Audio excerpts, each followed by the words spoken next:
येणाऱ्यांचे स्वागत करतात ती घराची दारे.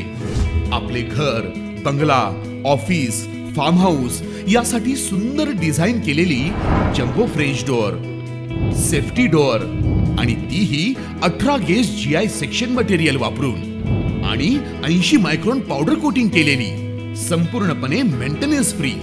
राज्याचे सार्वजनिक बांधकाम व नाशिकचे पालकमंत्री दादा भुसे यांच्या घरीही लाडक्या गणरायाचे आगमन झाले असून मालेगावच्या सोयगाव भागातील आपल्या घरी दुपारी कुटुंबासह गणपतीची प्रतिष्ठापना केली. मंत्री भुसे यांनी सपत्नीक गणरायाची मनोभावे आरती केली. दोन्ही मुले, सुना, कुटुंबियांनी विधिवत व मंगलमय वातावरणात त्यांचे निवासस्थानी श्री गणेशाची प्रतिष्ठापना केली. मंत्री भुसे यांनी राज्यातील तमाम जनतेला गणेशोत्सवाच्या शुभेच्छा दिल्या. गणपती बाप्पाचं आगमन अतिशय उत्साहपूर्ण वातावरणामध्ये, आनंदामध्ये या ठिकाणी झालेलं आहे.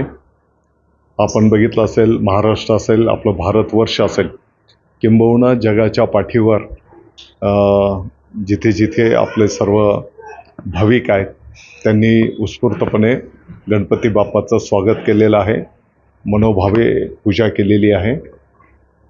येणाऱ्या काळामध्ये गणपती बाप्पांच्या आशीर्वादाने आपल्या शेतकरी राजाची प्रगती होऊ दे, गोरगरीब कष्टकऱ्यांना चांगलं आयुष्य लाभू दे, त्यांची प्रगती होऊ दे, त्यांच्या जीवनामध्ये आनंददायी सुख येऊ दे, अशा प्रकारची प्रार्थना मी माझे व्यक्तिगत कुटुंबाच्या वतीने आणि मालेगावच्या तमाम नागरिकांच्या वतीने केलेली आहे. तर राज्यातील गोरगरीब जनता, कष्टकरी शेतकरी वर्गाला न्याय मिळू दे, सर्वांना सुखी ठेव, अशी गणेशोत्सवाच्या निमित्ताने मंत्री दादा भुसे यांनी श्री गणेशाला साकडं घातलं. 9 न्यूज महाराष्ट्रासाठी प्रतिनिधी अम्रपाली वाघ.